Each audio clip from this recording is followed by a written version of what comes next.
وہ دعا جس سے تقدیر بدل جاتی ہے، یہ وظیفہ آپ ابھی سے کرنا شروع کر دیں۔ اللہ رب العزت کا فرمان ہے، مجھ سے ہی مانگا کرو کیونکہ حاجت روا صرف اللہ تبارک و تعالی ہے۔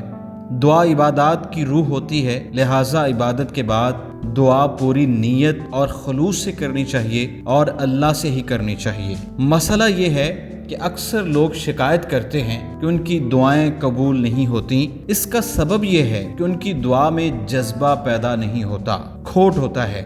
ہم لوگ خشوع اور اخلاص سے دعا نہیں مانگتے۔ اگر ہمارے اندر یقین پیدا ہو جائے کہ ہمارا خالق ہی ہمارا حاجت روا ہے، تو وہ ذات مالک القدوس ہماری دعاؤں پر ہمیں عطا کرتی ہے، جو بن مانگے بھی عطا کر دیتی ہے۔ لیکن یہ اس کی حکمت پر منحصر ہے کہ کسی طالب کی حاجت کو کیسے پورا کرنا ہے۔ دعا اس لیے مانگنا بھی ضروری ہے کیونکہ مقدر اٹل ہے۔ انسان کی تقدیر میں جو لکھا جا چکا ہے وہ اٹل ہے، لیکن اللہ کا ہم سب پر رحم یہ ہے کہ اس نے دعا سے تقدیر بدلنے کا وعدہ فرما رکھا ہے۔ جو لوگ سمجھتے ہیں کہ ان کی دعا سے معاملات کی سنگینی دور نہیں ہوتی، عبادات کا صلہ نہیں مل رہا، تو وہ دعا کا ایسا طریقہ اختیار کریں کہ اللہ اس بندے پر شفقت فرمانے پر راضی ہو جائیں۔ بزرگان دین فرماتے ہیں کہ اللہ سے دعائیں مانگتے رہو اور اس کے ناموں کا وسیلہ بھی تلاش کرو۔ اللہ کریم کے اسماء مبارکہ یا سمیع یا محیبوں کو پوری توجہ سے